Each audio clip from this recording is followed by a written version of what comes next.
कि पूरे भारत भर में ब्राह्मणवाद का जो रामरथ है वो जीत रहा है, वो पूरे भारत पर कब्जा कर रहा है, आरएसएस बीजेपी का रामरथ।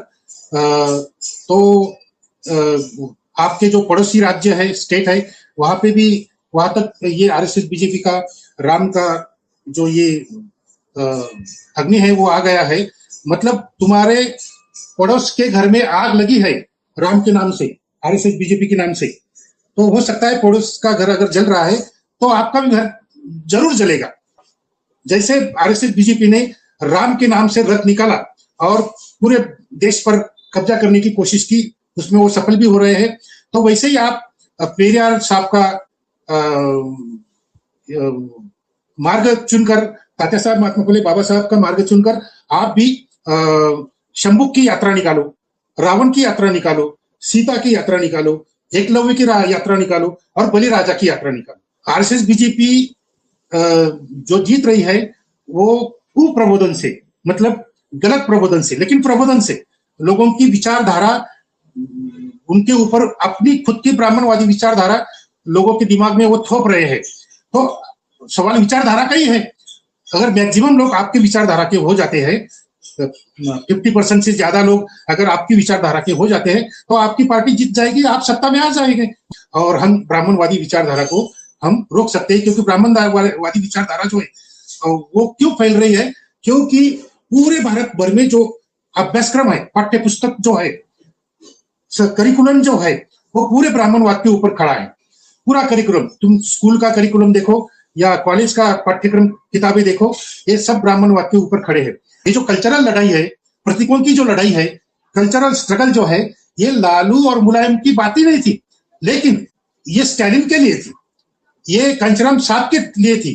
क्योंकि कांचीराम साहब खुद को खुले अम्बेडकरवादी कहते थे, और कांचीराम साहब अगर खुले अम्बेडकरवादी खुद को कहते हैं तो बाबा साहब ने बताया है राम के खिलाफ शंभुक, और तात्या साहब महात्मा ज्योतिबा फुले ने बताया है ब्राह्मणवाद के खिलाफ बलिराजा। तो तात्या साहब महात्मा फुले जी ने बलिराजा दिया और बाबा साहब अम्बेडकर ने शंभुक दिया। तो ये बलिराजा और शंभुक का उपयोग करके फुले अम्बेडकरवादी कांचीराम साहब उत्तर प्रदेश में अपनी सरकार रहते बहन मायावती जी को कह सकते थे कि बहन जी, आप राम व्रत के खिलाफ में आप शंभुक की यात्रा निकालो, अभी भी वक्त है। ठीक है, आप सत्ता से बाहर हो, आपको ज्यादा तकलीफ होगी क्योंकि ब्राह्मणवाद सत्ता पे हावी है। तमिलनाडु में भी विजय थलपति के माध्यम से ब्राह्मणवाद सत्ता में आ गया है, वहां ब्राह्मणवादी प्रतिक्रांति हो गई है।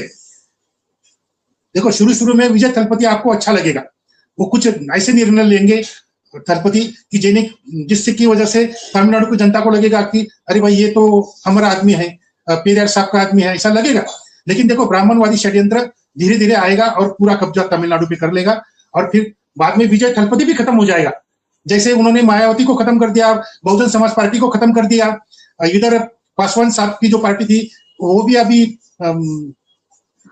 कुछ कर नहीं रही ज्यादा, बीजेपी के साथ जितनी सीटें आती है उतनी आती है उसकी, वो इसको भी खत्म कर दिया, ये नीतीश कुमार को भी खत्म कर दिया। बिहार में अभी उसकी सत्ता नहीं है, उसके पार्टी की सत्ता नहीं है, बीजेपी की सत्ता है। तो देखो, नीतीश कुमार खत्म हो गया, रामविलास पासवान खत्म हो गए, बहन मायावती जी, कांचीराम साहब, उसकी पार्टी, ये सब खत्म हो गए। तो वैसे ही विजय थलपति खत्म होने वाला है, और विजय थलपति को खत्म करके वहां पे आरएसएस बीजेपी की सत्ता कुछ साल के बाद आपको दिखेगी। वैसे ही ब्राह्मणवाद ये तलवार से कम लड़ता है, बंदूक से कम लड़ता है। ब्राह्मणवाद लड़ता है विचारधारा से, और विचारधारा लोगों पर थोपने के लिए उनके पास बहुत सारे साधन है जो हम भी यूज कर सकते हैं। हम भी यूज कर सकते हैं विचारधारा की किस माध्यम से लोगों को थोपना है, लेकिन हम नहीं करते। हम नहीं करते। हमारा बच्चा आज भी जब पहली कक्षा में जाता है, हमारा लड़का आज भी पहली कक्षा में जाता है या बालवाड़ी में जाता है, तो हमारा लड़का बालवाड़ी में या पहली कक्षा में जाने के बाद पहले दिन अपने स्लेट पर, अपनी जो रहती ना लिखने की स्लेट, उस पर ग गणपति लिखता है। ग गणपति लिखता है हमारा लड़का, स्कूल में जाकर, बालवाड़ी में जाकर, पहली कक्षा में जाकर वो ग गणपति लिखता है। मतलब पहले ही दिन से हमारा बच्चा ब्राह्मणवाद को बलि चढ़ जाता है। नमस्कार साथियों, जय भीम, जोहार। इस वक्त हमारे साथ मौजूद हैं प्रोफेसर श्रावण देवरे सर, ओबीसी पॉलिटिकल फ्रंट से। बातचीत करेंगे। इससे पहले सर से हमारी बातचीत हुई थी कि क्या थालापति विजय जो है तमिलनाडु में बैकडोर से क्या आरएसएस की एंट्री कराएंगे, जिसका वीडियो हमारे चैनल पर प्रकाशित है, उसका लिंक हम डिस्क्रिप्शन में भी डाल देंगे, उसको आप देखिए।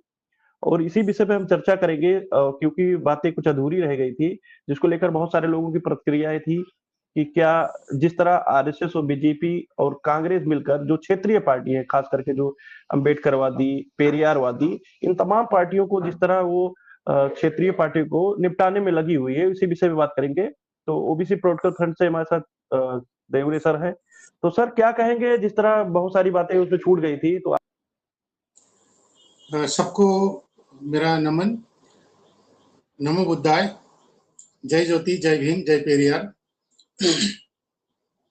बहुजन 85 चैनल ने विवेक राणा साहब इनके कहने पर तमिलनाडु के इलेक्शन के बाद, रिजल्ट लगने के बाद, उन्होंने तुरंत एक मेरा इंटरव्यू करवाया।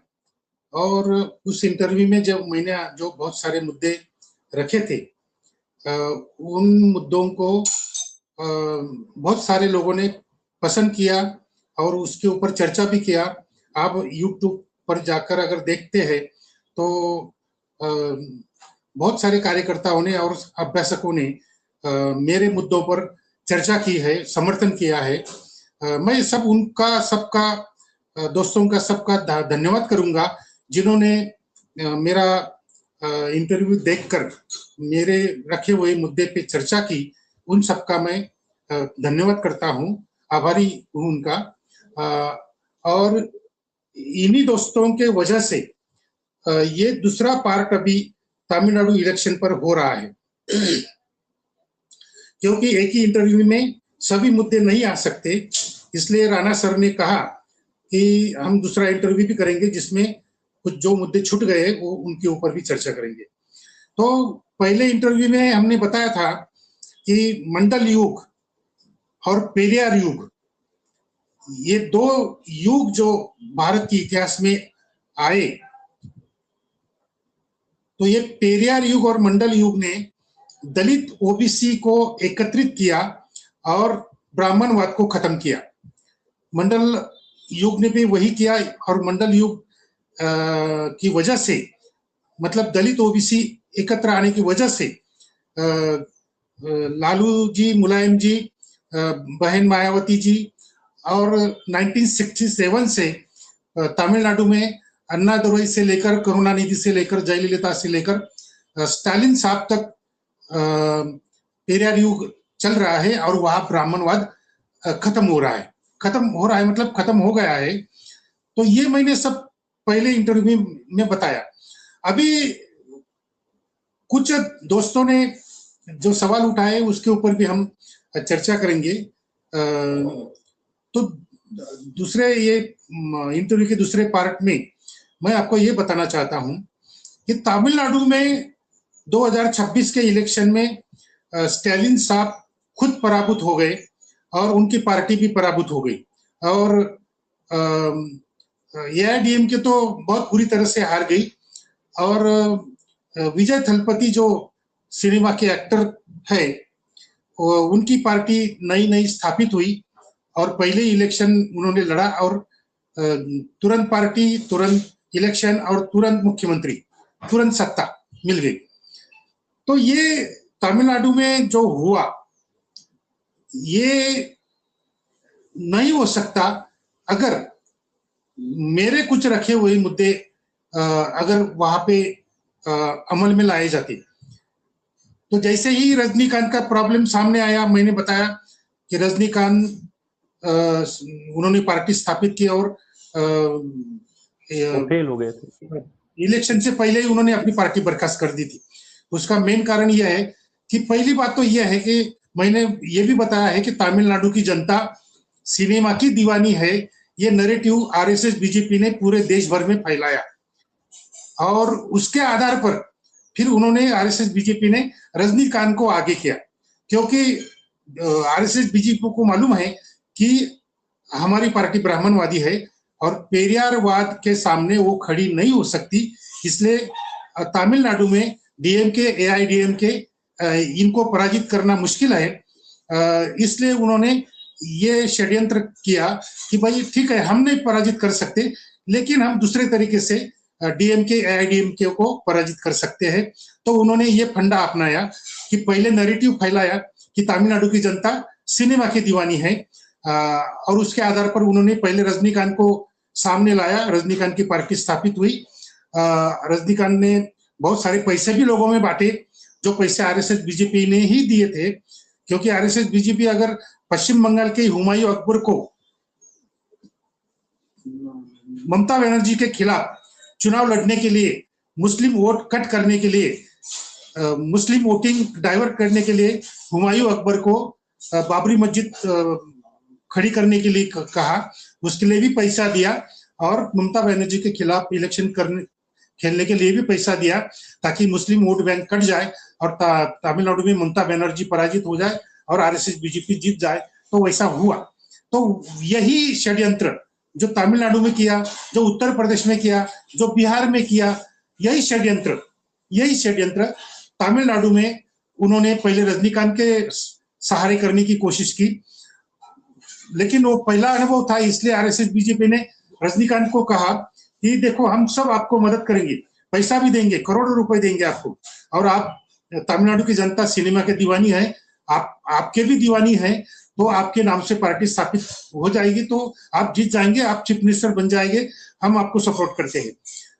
लेकिन इसके बदले में रजनीकांत से वो आरएसएस ने क्या मांगा कि भाई उनके बदले में मैं रजनीकांत से हम ये मांगते हैं कि आप पेरियार के खिलाफ काम करो, पेरियारवाद के खिलाफ काम करो, पेरियार की विचारधारा के खिलाफ बोलो।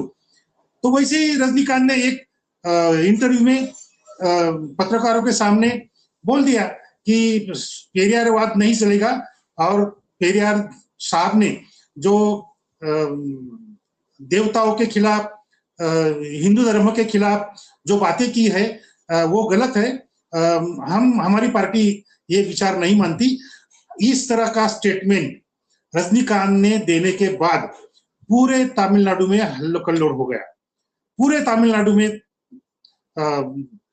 फैल गया कि ये जो रजनीकांत है ये हमारा आदमी नहीं है, पेरियारवादी आदमी नहीं है। तो पूरे तमिलनाडु के लोगों ने रजनीकांत को रिजेक्ट कर दिया, और ये सब माहौल देखकर रजनीकांत ने अपनी पार्टी बर्खास्त कर दी और डिक्लेयर किया कि मैं आज के बाद मैं कभी भी पॉलिटिक्स नहीं करूंगा।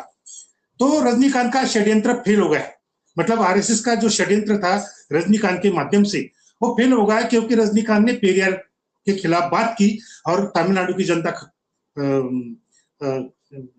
रोष हो गई। तो ये रोष देखते हुए, तमिलनाडु की जनता का माहौल देखकर रजनीकांत ने कह दिया कि मेरी पार्टी बर्खास्त करता हूं और मैं कभी भी पॉलिटिक्स नहीं करूंगा। तो ये सिद्ध हो गया।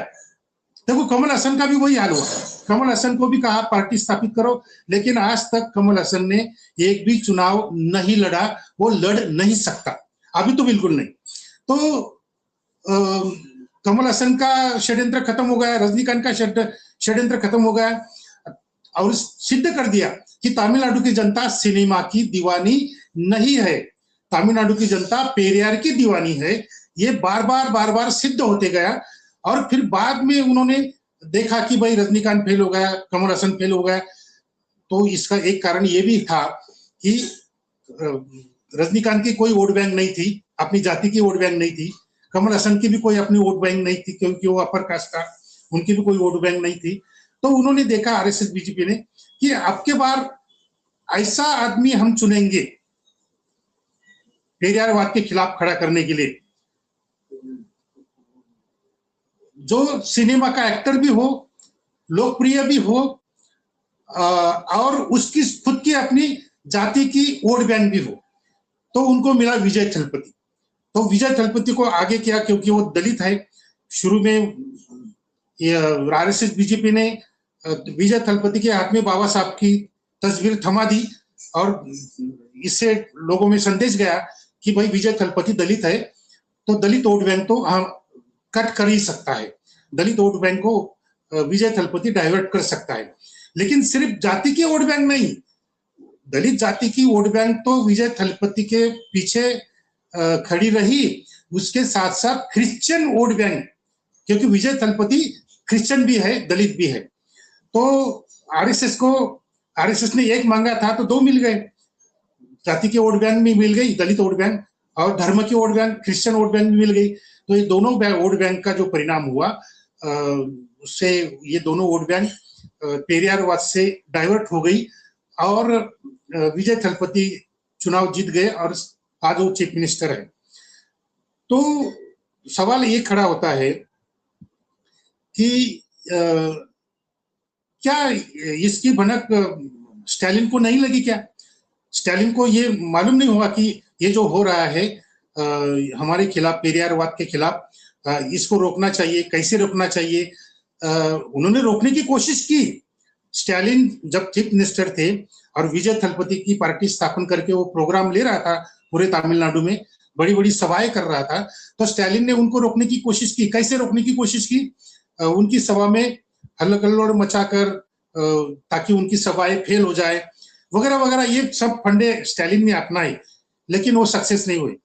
लेकिन मैंने जो रखा था उनके सामने, उन्होंने उसके तरफ ध्यान नहीं दिया। देखो, रजनीकांत फेल होने के बाद, कमल हसन फेल होने के बाद 1 मई 2022 को चेन्नई में 9th सोशल जस्टिस कॉन्फ्रेंस आयोजित की थी। तो उस कॉन्फ्रेंस में मुझे वक्ता करके निमंत्रित किया था, और निमंत्रित वक्ता के तौर पर मैं वहां पे जो मैंने रखा, मेरा भाषण जो रखा वहां पे, उस भाषण में मैंने कहा कि पूरे भारत भर में ब्राह्मणवाद का जो रामरथ है वो जीत रहा है, वो पूरे भारत पर कब्जा कर रहा है, आरएसएस बीजेपी का रामरथ। तो आपके जो पड़ोसी राज्य है, स्टेट है, वहां पे भी, वहां तक ये आरएसएस बीजेपी का राम का जो ये अग्नि है वो आ गया है।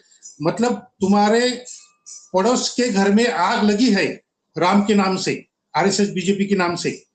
तो हो सकता है पड़ोस का घर अगर जल रहा है तो आपका भी घर जरूर जलेगा, आप कितनी भी कोशिश कर लो। पड़ोस का घर जल रहा है और आप कुछ नहीं कर रहे हैं तो आपका घर भी जलेगा, ये तो तय है। तो मैंने वहां पे कहा कि अगर आपके घर को बचाना है, आपके तमिलनाडु को ब्राह्मणवाद की आग से अगर बचाना है, राम की आग से बचाना है, तो आपके सामने बहुत सारे रास्ते हैं। पेरियार साहब ने दिए हैं, बाबा साहब अम्बेडकर साहब ने दिए हैं, तात्या साहब महात्मा फुले भी, इन्होंने भी कहा है कि ब्राह्मणवाद के खिलाफ कैसे लड़ना चाहिए। तो मैंने उनको सिर्फ याद कर दिया। मैंने क्या किया, उनको कहा कि 6 पॉइंट प्रोग्राम मैं दे रहा हूं। उस 1 मई 2022 के प्रोग्राम में, सोशल कॉन्फ्रेंस में, मैंने 6 पॉइंट प्रोग्राम तमिलनाडु के लिए, स्टालिन के लिए दिया। वो 6 पॉइंट प्रोग्राम में पहला पॉइंट ये था कि उत्तर भारत पूरा आरएसएस बीजेपी के ब्राह्मणवाद ने कब्जा कर लिया है, राम ने कब्जा कर लिया है पूरे उत्तर भारत में, और दक्षिण भारत में भी वो काफी कोशिश कर रहा है और सफल भी हो रहा है। तो दक्षिण भारत में आज भी ब्राह्मणवाद के खिलाफ नॉन ब्राह्मणवाद अभी भी जिंदा है दक्षिण के राज्यों में। तो आपको उस नॉन ब्राह्मणवाद को आपको बढ़ावा देना है। तो कैसे बढ़ावा देंगे आप? जैसे आरएसएस बीजेपी ने राम के नाम से रथ निकाला और पूरे देश पर कब्जा करने की कोशिश की, उसमें वो सफल भी हो रहे हैं। तो वैसे ही आप पेरियार साहब का मार्ग चुनकर, तात्या साहब महात्मा फुले बाबा साहब का मार्ग चुनकर आप भी शंबुक की यात्रा निकालो, रावण की यात्रा निकालो, सीता की यात्रा निकालो, एकलव्य की यात्रा निकालो और बलि राजा की यात्रा निकालो। ये जो बहुजनों के प्रतीक है, जो राम के खिलाफ है, ब्राह्मणवाद के खिलाफ है, आरएसएस बीजेपी के खिलाफ है, जैसे वो प्रतीकों से जीत रहे हैं, तो आपको भी विरोध करना है तो प्रतीकों से ही विरोध करना पड़ेगा। अगर शत्रु के हाथ में बंदूक है तो आपको बंदूक लेकर ही चलना पड़ेगा। अगर शत्रु के हाथ में एटम बम है तो आपको भी एटम बम बनाना पड़ेगा। तो ये तो लड़ाई का सर्वसाधारण शास्त्र है, नियम है। तो अगर ब्राह्मणवाद राम का यूज कर रहे हैं तो राम के खिलाफ में जो प्रतीक है, जो हमें बाबा साहब ने दिया है, जो हमें तात्या साहब महात्मा फुले ने दिया है, जो हमें पेरियार साहब ने दिया है, तो राम के खिलाफ शंभुक का प्रतीक है, राम के खिलाफ बलिराजा का प्रतीक है, एकलव्य का प्रतीक है, सीता का प्रतीक है। तो ये सब प्रतीक आप यूज करके उनकी यात्रा निकालो, पूरे दक्षिण भारत में निकालो, ताकि वहां का जो नॉन ब्राह्मणवाद है वो फिर से जाग उठे और मजबूत हो जाए, ताकि आरएसएस बीजेपी के खिलाफ में आपकी लड़ाई मजबूत हो जाए। ये पहला विकल्प मैंने दिया 6 पॉइंट प्रोग्राम में, ये पहला था। और दूसरा मैंने क्या कहा कि रेनेसेंस मूवमेंट, देखो आरएसएस बीजेपी जो जीत रही है वो कुप्रबोधन से, मतलब गलत प्रबोधन से, लेकिन प्रबोधन से लोगों की विचारधारा, उनके ऊपर अपनी खुद की ब्राह्मणवादी विचारधारा लोगों के दिमाग में वो थोप रहे हैं। तो सवाल विचारधारा का ही है।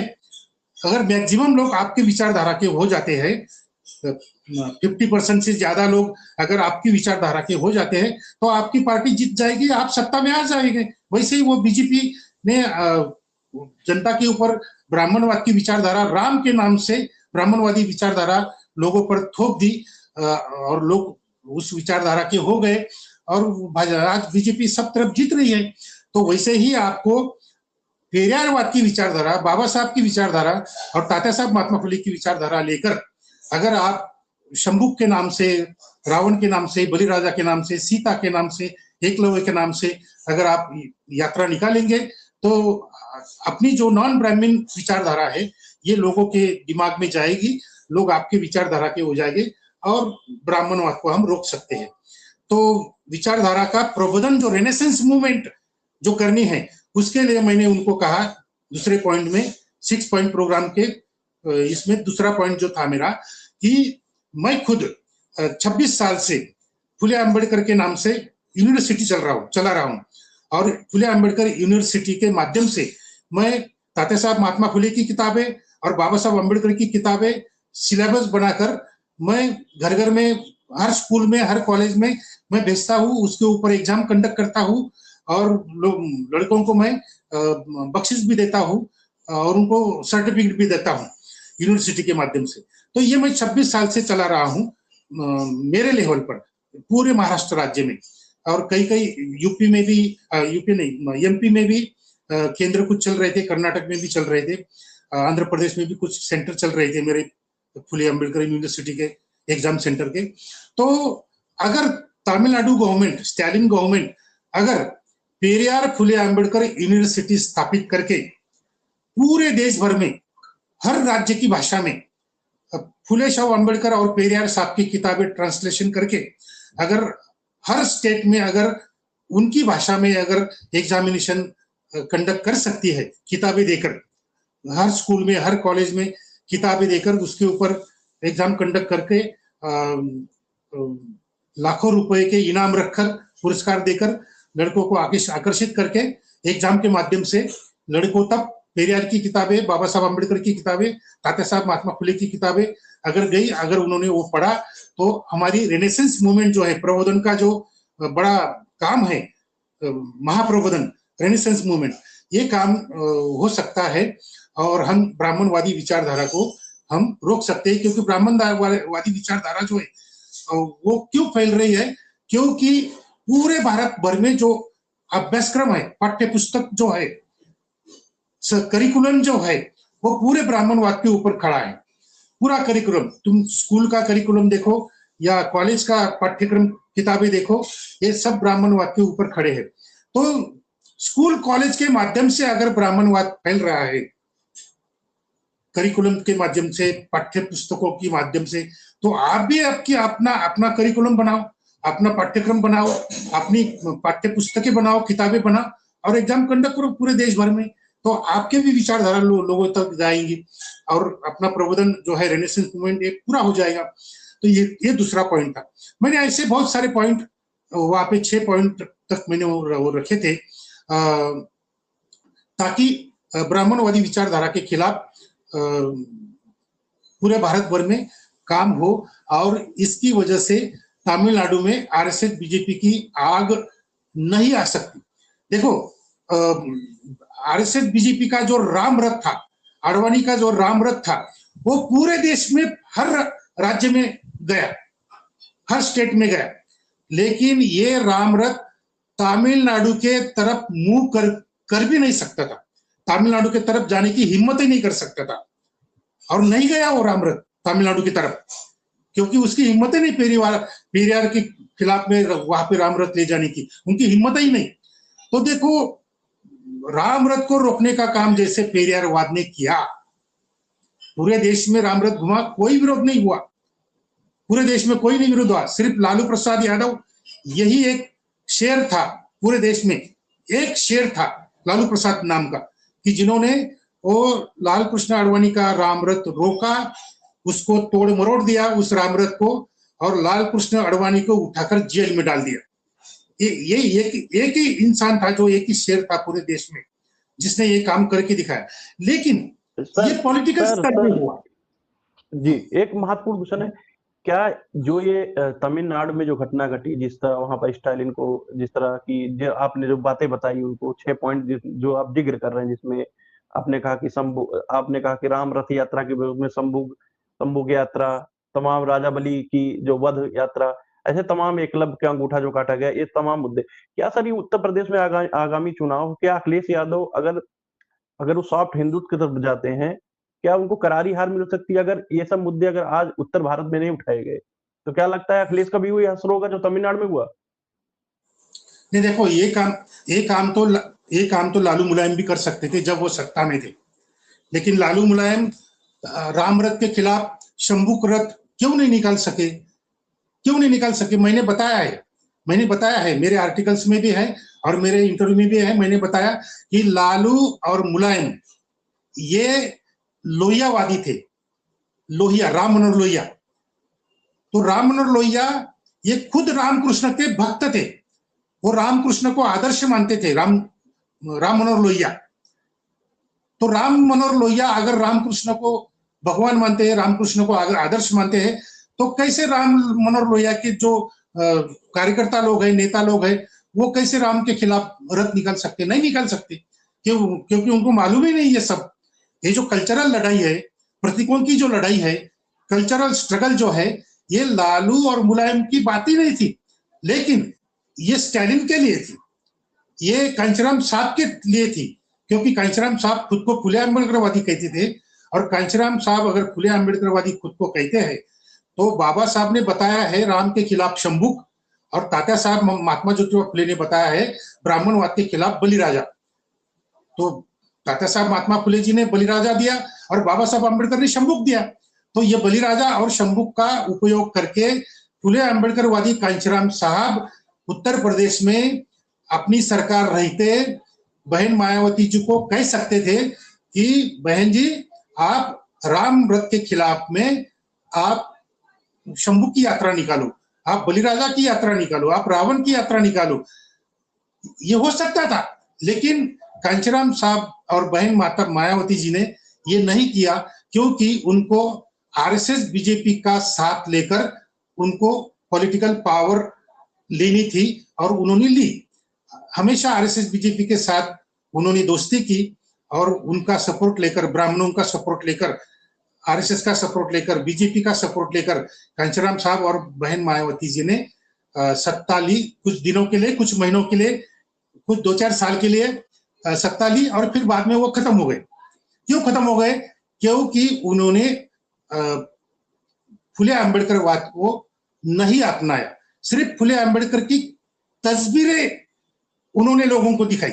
जैसे विजय थलपति ने शुरू में बाबा साहब की तस्वीर दिखाई, बाबा साहब की तस्वीर दिखाई, वैसे ही कांचीराम साहब ने सिर्फ फुले अम्बेडकर की तस्वीर दिखा दी, और दलित वोट बैंक, ओबीसी के ओबीसी से कट कर दिया और दलित ओबीसी में दरी बहुत बड़ी खाई बन गई और उसकी वजह से लालू मुलायम भी आप आज देखेंगे वो भी सत्ता से बाहर है और बीएसपी तो पूरी खत्म हो गई है, बहुजन समाज पार्टी पूरी खत्म हो गई है। तो ये मंडल युग और पेरियार युग, ये इनको खत्म करने के लिए आरएसएस के पास, बीजेपी के पास ये जाति का बहुत बड़ा फंडा है, दलित वोट बैंक, मुस्लिम वोट बैंक, ये बहुत बड़ा फंडा आरएसएस बीजेपी के पास है और वो इस तरह से खत्म कर रहा है। और मैंने ये मेरे उस 1 मई 2022 में जो मेरा वहां चेन्नई में जो भाषण हुआ उसमें मैंने ये सब बातें रखी है। और देखो अचरज की बात यह है कि ये मेरा पूरा भाषण तमिलनाडु से प्रकाशित होने वाला ओबीसी वॉइस नाम का एक मैगजीन है, वो पेरियारवादी मैगजीन है। ये मैगजीन ने मेरा पूरा भाषण पब्लिश किया उनके मैगजीन में, अंग्रेजी में, इंग्लिश में और तमिल भाषा में मेरा पूरा भाषण प्रकाशित हुआ। और तमिलनाडु में पेरियारवादी मैगजीन ओबीसी वॉइस एकमात्र है और वहां के जितने भी फॉरवर्ड विचारों के जितने भी लीडर है, वो चाहे दलित लीडर हो, ओबीसी लीडर हो, कम्युनिस्ट हो, कोई भी हो, ये सब लोग ये मैगजीन पढ़ते हैं क्योंकि वो पेरियारवादी मैगजीन है, वो पढ़ते हैं। तो हम कह सकते हैं कि मेरा जो आर्टिकल है ये स्टालिन के टेबल तक गया होगा, उन्होंने पढ़ा भी होगा, लेकिन उन्होंने वो 6 पॉइंट प्रोग्राम के ऊपर ध्यान नहीं दिया, जिसका नतीजा आज हम देख रहे हैं कि वो सत्ता से बाहर है और शायद अभी सत्तासीन नहीं भी हो सकती इसके बाद में, क्योंकि एक बार ब्राह्मणवाद के हाथ में एक बार सत्ता गई तो वो छोड़ते नहीं। हर तरफ का उनके पास तो सब फंडे है, ईवीएम का फंडा है, एसआईआर का फंडा है, वोट कटिंग का, मुस्लिम वोट बैंक है, दलित वोट बैंक है, ये सब फंडे वो यूज करते हैं। और जितने भी ब्राह्मणवाद के खिलाफ जितनी भी पार्टियां है, चाहे वो लालू साहब की हो, चाहे मुलायम साहब की हो, चाहे पेरियार साहब की हो, ये सब ब्राह्मणवाद के खिलाफ पार्टियां जो लड़ रही है, इन पार्टियों को सत्ता से बाहर करने का बहुत बड़ा फंडा आरएसएस बीजेपी के हाथ लगा है और वो यूज कर रहा है। तो देखो अभी भी वक्त है, अभी भी वक्त है। ठीक है, आप सत्ता से बाहर हो, आपको ज्यादा तकलीफ होगी क्योंकि ब्राह्मणवाद सत्ता पे हावी है। तमिलनाडु में भी विजय थलपति के माध्यम से ब्राह्मणवाद सत्ता में आ गया है, वहां ब्राह्मणवादी प्रतिक्रांति हो गई है। देखो शुरू में विजय थलपति आपको अच्छा लगेगा, वो कुछ ऐसे निर्णय लेंगे थलपति की जिससे की वजह से तमिलनाडु की जनता को लगेगा कि अरे भाई ये तो हमारा आदमी है, पेरियार साहब का आदमी है, ऐसा लगेगा। लेकिन देखो ब्राह्मणवादी षड्यंत्र धीरे धीरे आएगा और पूरा कब्जा तमिलनाडु पे कर लेगा और फिर बाद में विजय थलपति भी खत्म हो जाएगा। जैसे उन्होंने मायावती को खत्म कर दिया, बहुजन समाज पार्टी को खत्म कर दिया, इधर पासवान साहब की जो पार्टी थी वो भी अभी कुछ कर नहीं रही ज्यादा, बीजेपी के साथ जितनी सीटें आती है उतनी आती है उसकी, तो इसको भी खत्म कर दिया। ये नीतीश कुमार को भी खत्म कर दिया। बिहार में अभी उसकी सत्ता नहीं है, उसके पार्टी की सत्ता नहीं है, बीजेपी की सत्ता है। तो देखो नीतीश कुमार खत्म हो गया, रामविलास पासवान खत्म हो गए, बहन मायावती जी, कांचीराम साहब, उसकी पार्टी, ये सब खत्म हो गए। तो वैसे ही विजय थलपति खत्म होने वाला है और विजय थलपति को खत्म करके वहां पे आरएसएस बीजेपी की सत्ता कुछ साल के बाद आपको दिखेगी। ये तो तय है, ये तो तय है।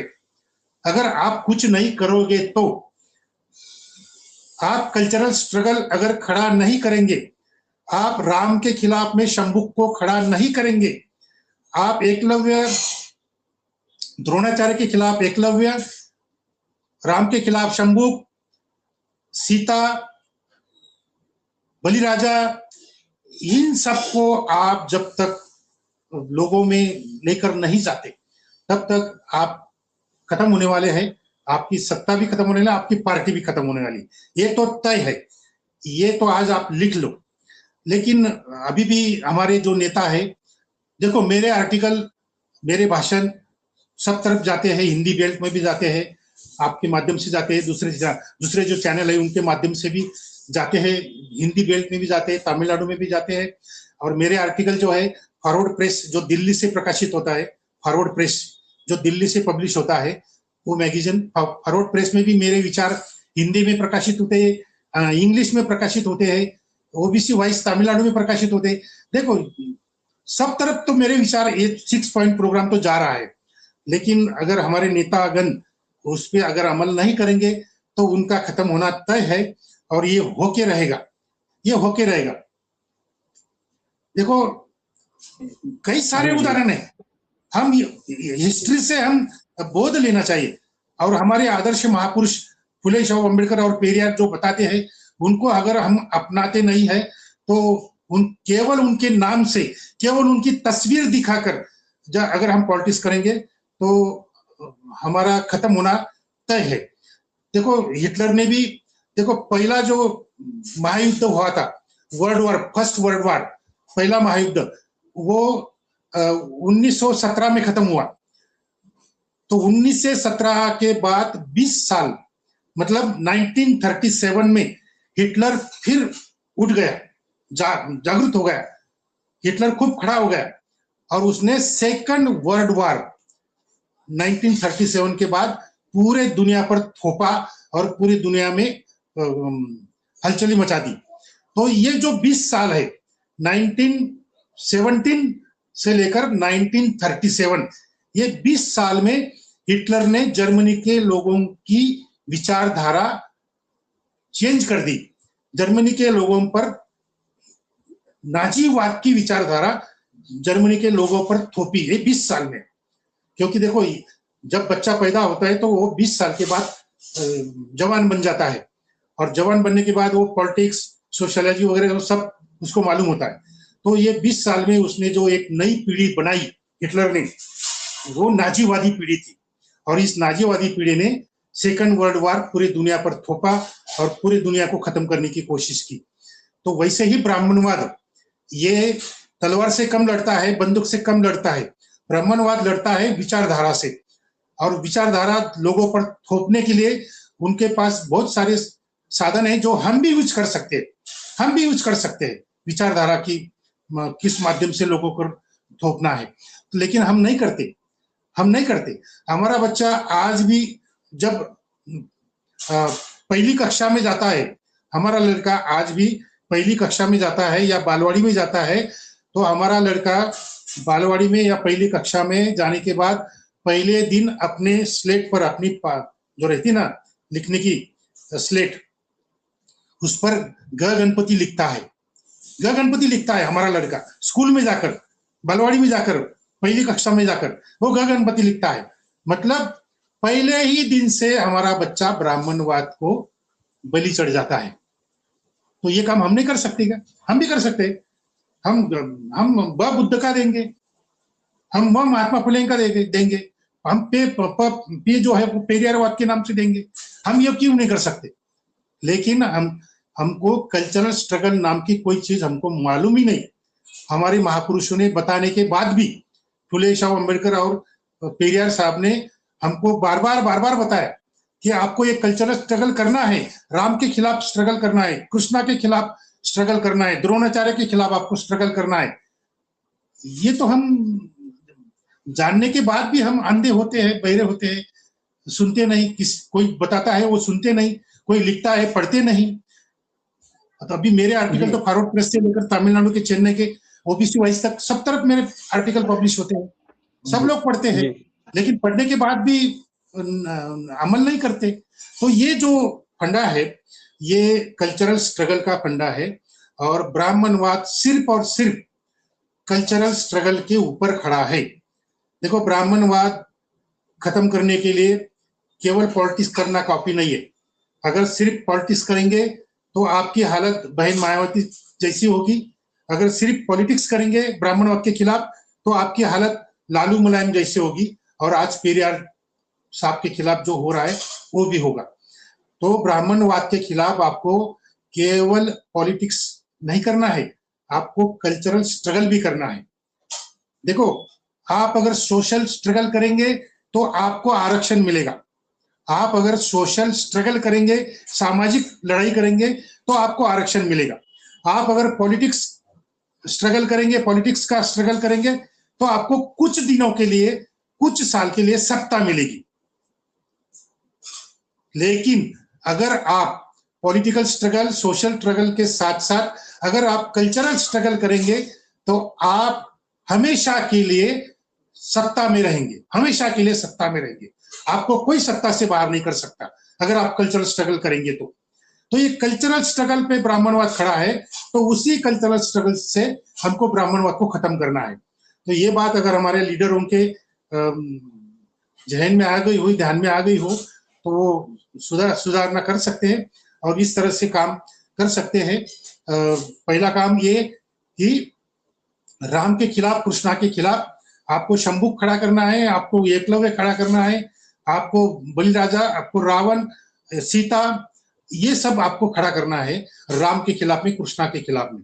और दूसरी बात मैंने जो कही कि फुले शाहू अम्बेडकरी और पेरियार वाली विचारधारा लोगों के दिमाग तक पहुंचाने के लिए पेरियार फुले अम्बेडकर नाम की यूनिवर्सिटी खड़ा करो, विद्यापीठ खड़ा करो और पूरे देश में इन महापुरुषों की किताबें हर राज्य की भाषा में पब्लिश करके हर राज्य में, हर कॉलेज में, हर स्कूल में ये किताबें भेजो, एग्जाम कंडक्ट करो, लाखों का इनाम रखो। लड़के आपके विचारधारा की तरफ आकर्षित होंगे, किताबें पढ़ेंगे, एग्जाम देंगे, इनाम भी पाएंगे और आपकी विचारधारा भी उनके दिमाग तक जाएगी। ये दूसरा। और मैंने सब बहुत सारे 6 पॉइंट प्रोग्राम जो है आप मेरे आर्टिकल में पढ़ सकते हैं। अभी बताने के लिए मेरे पास इतना टाइम भी नहीं आपने दिया है। जो अभी जो 40 मिनट लगभग हो गए हैं सर। अभी तो ये और कुछ पूछना है तो पूछो, बता सकता हूँ, पूछो। नहीं सर, कोई क्वेश्चन है नहीं और आपने सारे मुद्दे इसमें कवर कर दिए हैं। और साथियों, जो भी लोग इस वीडियो को देख रहे हैं, ये वीडियो काफी महत्वपूर्ण है क्योंकि इसमें सर ने तमाम ऐसे मुद्दे उठाए जो बहुत ही महत्वपूर्ण है कि किस तरह बहुजन समाज के लोग, एससी, एसटी, ओबीसी के लोग अगर अपने अस्तित्व को बचाना चाहते हैं। जिस तरह बाबा साहब अम्बेडकर ने कहा था, जो कौम अपने इतिहास से सबक नहीं लेती, इतिहास उसे सबक सिखाता है। तो आज इतिहास सबक सिखा रहा है क्योंकि हमारे महापुरुषों ने जिस तरह अभी प्रोफेसर सर ने कहा कि पेरियार की विचारधारा, डॉक्टर अम्बेडकर की विचारधारा, फुले साहब की विचारधारा सिर्फ हम तस्वीरों में दिखाते हैं और सिर्फ मंचों में भाषणों के माध्यम से बताते हैं, लेकिन उन्होंने जो बातें कही थी, जिस तरह जो प्रभु राम है उनके खिलाफ में जिस तरह शंभु ऋषि की वध की जो बातें हैं, या सीता का जिस तरह से माता सीता को जिस तरह उन्होंने छोड़ दिया, तमाम चाहे आप देख लीजिए एकलव्य की जिस तरह अंगूठा काटा गया द्रोणाचार्य के द्वारा, ये सब मुद्दे जब तक समाज में स्थापित नहीं होंगे तब तक बहुजन समाज के लोगों का धोखा होता रहेगा। तमाम ऐसे लोग आएंगे, अम्बेडकर का नाम लेंगे, फुले साहब का नाम लेंगे तब और आपको ठग लेंगे। तो साथियों, सर ने जो बातें कही उस पर आपकी क्या राय है कमेंट बॉक्स में जरूर दीजिए। और महत्वपूर्ण वीडियो है, इस वीडियो को तमाम अपने यार, दोस्त, मित्रों और समाज के तमाम जागरूक साथियों को जरूर पहुंचाए। और सर ने जो बातें कही उस पर राय जो है कमेंट बॉक्स में जरूर दिए। तब तक के लिए बने रहिए हमारे साथ बहुजन 85 का। बहुत बहुत धन्यवाद सर। धन्यवाद।